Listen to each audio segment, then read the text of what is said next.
Mirë kthyer sërish bashkë në këtë transmetim të drejtë për drejtë këtu në RTS 24. Jemi në rubrikën e të ftuarit të ditës dhe e ftuara ime në studio sot është Melsi Qirici, drejtuese e Teatrit Kukullave. Të falenderoj shumë që më jeni bashkuar. Mirëmëngjes, kënaqësi. Në fakt është një periudhë e rëndësishme për Teatrin e Kukullave. Muaji dhjetor shënon këtë vit 75 vjetorin e krijimit të Teatrit Kukullave, që duhet thënë që është një nga institucionet e para më të vjetra të artit dhe kulturës dhe që lidhet specifikisht me botën e fëmijëve.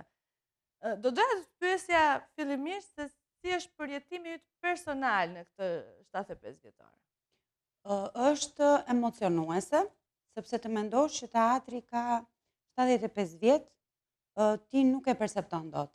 Domethënë, të punosh në një nga institucionet më të vjetra dhe më historike është emocion i veçantë. Sigurisht që përgjegjësia është e lartë, sepse përgjegjësia shtohet kur ti punon për fëmijë dhe të mendosh që 75 vite figura nga më të rëndësishmet të artit shqiptar kanë dhënë kontributin e tyre për këtë institucion dhe vijojnë gjeneratat, fëmijët ndryshojnë, profesionistët që punojnë ndryshojnë. Sot kemi një teatr relativisht në moshë të re, por sigurisht ka dhe aktorë që kanë vite që kanë punuar atje. Por është një teatr, le të themi, i ri, me një frymë të re. Aktorët nuk janë më si dikur, aktorët sot performojnë, aktorët këndojnë, pra janë pak a shumë si në gjithë tregun botëror, i bëjnë të gjitha. Kështu që ka ndryshuar edhe në raport me gjeneratat. Po është shumë e bukur sepse mendosh që në vitin 50 ai teatr ka funksionuar me shfaqje dhe nuk ka ndaluar asnjëherë, është një emocion shumë i bukur. Ne bëm dhe një fest të vogël për 75 vjetorin. Fatkeqësisht shumë nga figurat që kanë punuar dhe kanë investuar nuk jetojnë më, por kemi akoma fatin që të kemi mes nesh disa personazhe që kanë dhënë jetën aty dhe që kanë rreth 40 vjet që kanë punuar.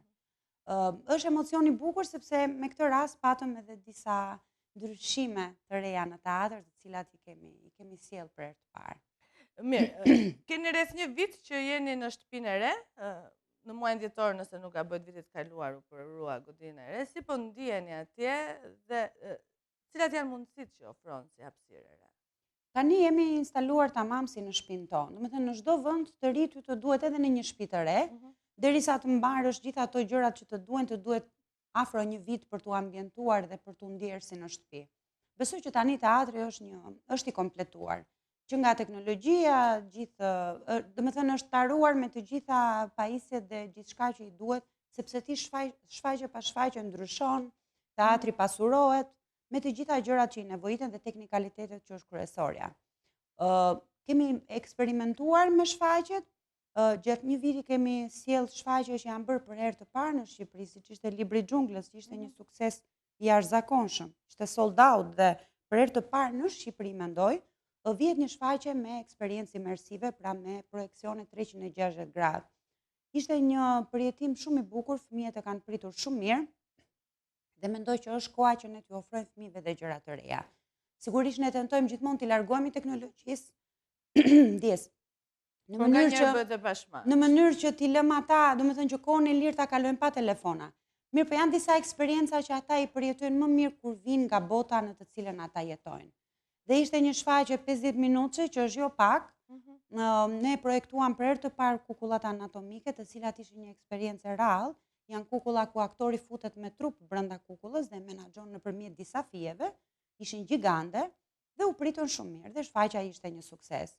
Të tilla ngjarje kemi pas dhe do të kemi besoj dhe vitin tjetër, por që këto janë pjesë e gjithë paketës që ne i kemi ofruar publikut në një vit, krahas dhe shumë eksperiencave dhe shfaqjeve të tjera. Mirë, përpara se të diskutojmë edhe për lidhjen që vijojnë të ruajnë fëmijët me teatrin, do doja të pyesja për aktivitetet që janë mbajtur në këtë muaj. Kanë qenë disa nisma të veçanta, e tillë ka qenë edhe Muzeu i Parlamentit dhe Kukullave, nëse nuk gaboj emërtesën. Pra, cilat kanë qenë ato aktivitete që e kanë shenjuar këtë muaj? E nisëm nga muzeu. Muzeu u inaugurua për herë të parë Muzeu i Kukullave dhe i Parlamentit parë shqiptar, për të lënë një gjurmë të historisë dhe trashëgimisë tek të gjithë vizitorët, por dhe fëmijët dhe prindrit që vinë për të vizituar. Sepse siç e dim, nga fundi viteve 20, Teatri i Kukullave historikun e parë të tij e ka pasur si Parlamenti i parë shqiptar. Dhe më pas fundi viteve 40-50 është përdorur për festat ambasadave apo të Bashkimit Sovjetik. Kështu që ka qenë një gur themeli i rëndësishëm për historinë e parlamentarizimit të parë, ku figurat më të rëndësishme historike të parlamentit kanë punuar atje dhe fatmirësisht ne sot trashëgojmë një ndërtesë e cila e ka ruajtur arkitekturën e dikurshme dhe thjesht është rinovuar pa humbur elementet kryesor historik. Kështu që një hapësirë dedikuar i është kushtuar parlamentit, është pasuruar me arkiva, dokumenta, pamje të ralla historike, me foto të vjetra dhe me disa data të rëndësishme, kështu që për të gjithë vizitorët, ai nga janari do të vi totalisht i hapur për vizitorët, ne tani e kemi me orare të kufizuara, sepse fluksi është shumë i lartë dhe nuk e menaxhojmë dot fluksin e madh të njerëzve. Krahas parlamentit kemi dhe muzeun e kukullave, i cili është rikonceptuar, është kuruar nga profesionistët e Risiko Studio, të cilët kanë sjell një eksperiencë ndryshe për fëmijët. Të gjitha kukullat vinë në Kuba Qelqi dhe ndërkohë është edhe një akuarium shumë i bukur në një nga ambientet me peshqit e shfaqjes Semi Gjeti një Kputz, që është një shfaqje e vitit 1975. Pra të gjitha janë të restauruara, sepse nga pesha e kohës ka rënduar dhe mbi to dhe kanë humbur shumë element, por janë risjell të rikonceptuara. Të gjithë fëmijët që shohin shfaqjet kanë fatin ta shohin pa pagesë, sepse ato janë hollet që ti kalon dhe ke lozhat për të futur në sallë, po është një eksperiencë e bukur edhe për turistët që do të vinë gjatë verës për ta vizituar. Ka patur interes këtë ditë për muzeun? Që ditën që kemi qenë duke bërë punime. Dhe ti nuk i ndalon njerëzit dot që të hyjnë brenda, sepse është gjithmonë kurreshtja dhe kënaqësia për ta parë. Do që unë shpesh dal në balkon tek zyra dhe shoh që ka grumbuj të mëdhenj turistësh, ndonjëri kanë bërë dhe guidën atyre për t'ju treguar se çfarë ndodh brenda dhe janë të magjepsur. Sepse kukullat janë shumë të bukura dhe të rreqin çdo moshë. Mirë, të flasim për shfaqjen premier që do të ngjitet në skenë këtë fundjavë të shtunën dhe të dielën, nëse nuk gaboj 20 dhe 21, Mary Poppins, unë e pash në rrjetet sociale që biletat ishin sold out, kishin përfunduar për këtë fundjavë, por do të vijoj. Do jetë sold out dhe fundjavën tjetër. Cilat janë elementet e reja që sjell kjo shfaqje, si priten në përgjithësi shfaqjet premier në teatr? Ne kishim dëshirë që për festa mos të sillim një shfaqje klasike me babagjyshe dhe të elfëve dhe që jemi mësuar dhe të Grinchit, sepse është një traditë e njohur dhe besoj e konsumuar. Kështu që menduam që një muzikal festiv pa kukulla, por me aktorë të gjallë, ta sillnim me rastin e festave më shumë muzikë, më shumë argëtim. Sigurisht aktivitetet e qendrës së fëmijëve janë paralel me aktivitetet e teatrit dhe ne do kemi dhe një koncert madh festiv me fëmijët e qendrës, por për herë të parë donim që të bënim dhe një merge, një kombinim të fëmijëve të qendrës që janë të talentuar në aktrim dhe në kërcim, dhe të aktorëve të trupës tonë. Kështu që një nga projektet fituese për fat mirë që solli regjizori Endrit Çela ishte pikërisht Mary Poppins. Dhe për herë të parë në rolin e Mary Poppins nuk do të jetë një aktor, siç të gjithë e presin, po do të jetë Venera Lumani, një këngëtare e njohur e cila po eksperimenton edhe drejt aktrimit. Është e jashtëzakonshme në rolin e Mary Poppins, sepse asaj i ri jo vetëm figura e Merit, si një figurë shumë e dashur për fëmijët, por duke qenë se do të jetë musical, dhe duke qenë se ka gati 8 elemente muzikore, 8 këngë të cilat duhet të interpretohen nga një këngëtare, ne zgjodhëm pikërisht atë për të sjellë rolin e Merit, dhe unë e kisha shumë për zemër, dhe kur ja kemi ofruar rolin, mbasi projekti fitues u zgjodh, por ne nuk e kishim aktorin protagonist.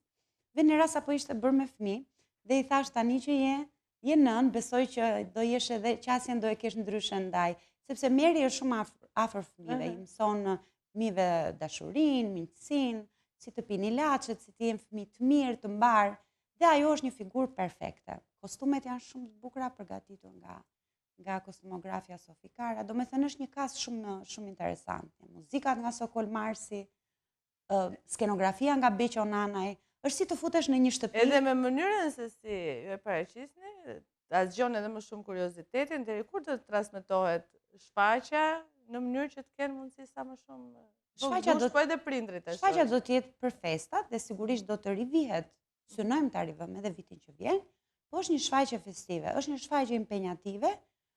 Dy nga protagonistët, pra 2 fëmijët janë fëmijët e Qendrës Kombëtare të Kulturës. Për fëmijë janë 2 aktorë të vegjël shumë të talentuar, Misheli dhe Luana, dhe 10 balerinat e vegjël janë po nga Qendra Kombëtare, janë përgatitur nga koreografi Fationi, është një bashkimi i forcave dhe besoj që do të jetë një ngjarje e bukur. Javën e ardhshme është sërish në datat e fundit për të mbyllur të dhjetorit, për të përmbyllur me gëzime dhe festa.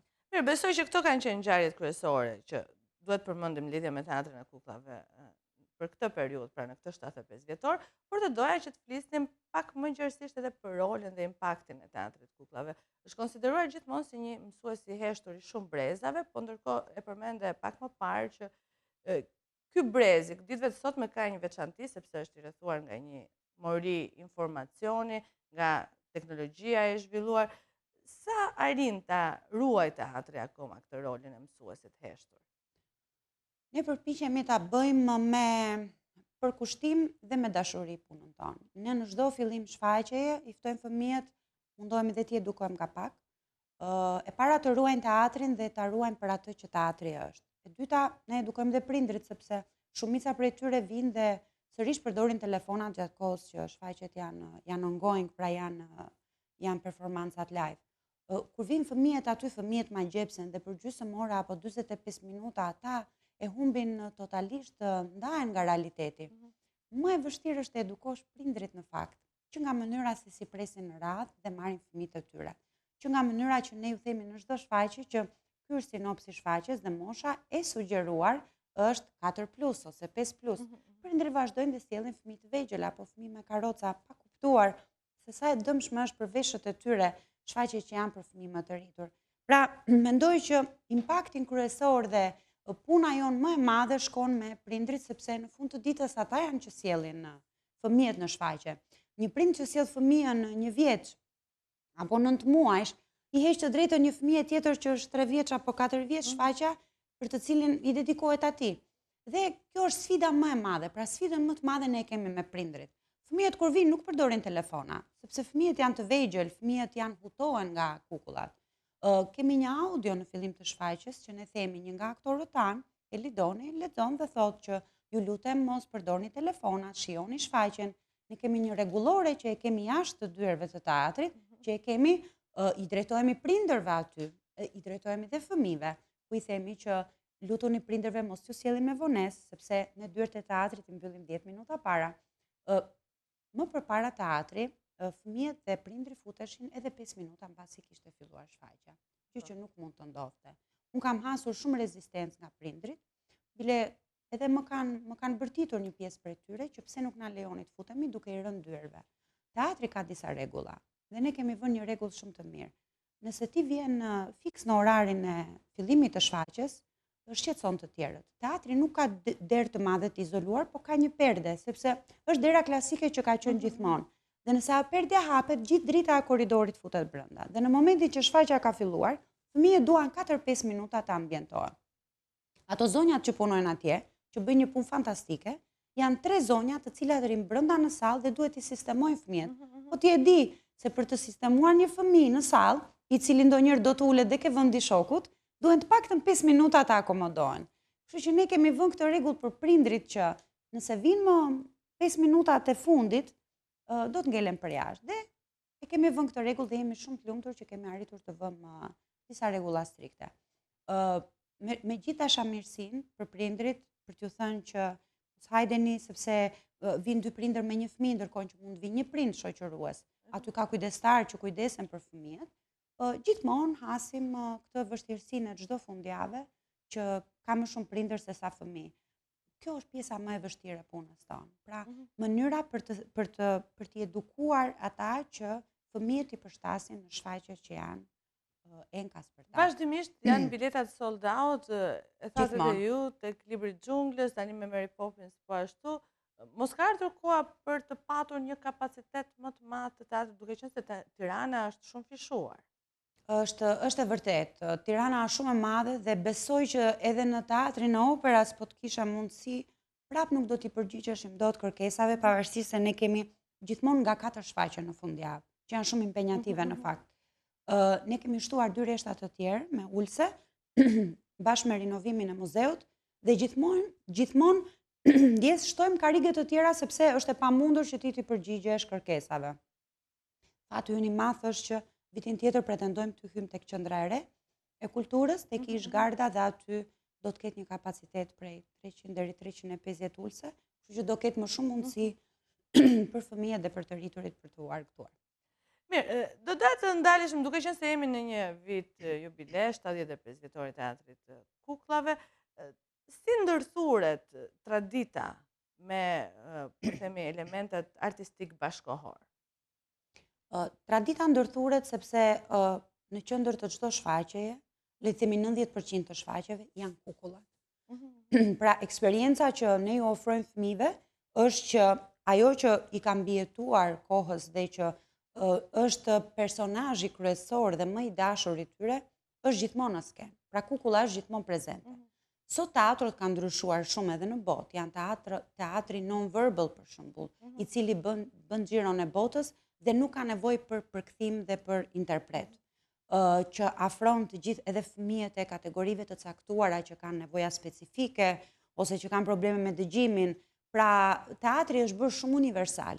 Megjithatë, në qendër të teatrit tonë janë gjithmonë kukulla, pavarësisht se ato vinë të transformuara apo të përshtatura me teknologjitë e kohës. Në qendër të çdo shfaqje është një mesazh. Pra, të gjitha shfaqjet kanë një mesazh edukues. Për të mësuar fëmijëve, për të kuptuar ç'është e mira dhe e keqja, për të kuptuar, për të bërë një qytetar i denj. Pra, përmes argëtimit ne gjithmonë japim dhe këto mesazhet edukuese, të cilat janë pothuajse në çdo shfaqje. Mirë, me që jemi tek mesazhi, le ta mbyllim këtë intervistë me një mesazh nga ju për një fëmijë që shkon për herë të parë në Teatrin e Kuklave, po edhe për prindrit e tij, se janë paketë tani.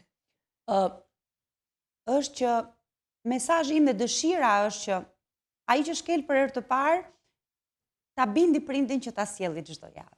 Sepse është një eksperiencë, ka fëmijë që janë rritur aty. Ka njerëz që punojnë aty dhe janë rritur me Teatrin e Kuklave. Për shembull, Brezyt, ti vetë më the që përpara që fëmijët kanë 3-4 vjet rresht që kanë ardhur dhe ne kemi parë gjitha shfaqjet dhe ja u rekomandoj edhe nga 2-3 herë. Domethënë, eksperienca që ofron Teatri Kukullave është nuk ka lidhje me asnjë eksperiencë tjetër. Kështu që unë i them të gjithë prindërve që të shohin me vëmendje dhe të kuptojnë çfarë është më e mira për fëmijët e tyre dhe t'i sillen ato shfaqje që mendojnë që janë të përshtatshme për moshën e tyre. Sepse një herë që futen aty do kërkojnë që të hyjnë gjithmonë. Melsi Qirici, si drejtuese e Teatrit Uroj, gëzuar ditëlindjen e Teatrit Kuklave, këtë 75 vjetor, paqe sa më shumë shfaqje të këtij niveli që po sillni sot. Falenderoj. Faleminderit për hapësirën dhe gëzuar festat. Faleminderit. Do të kalojmë tani në një hapësirë publicitare.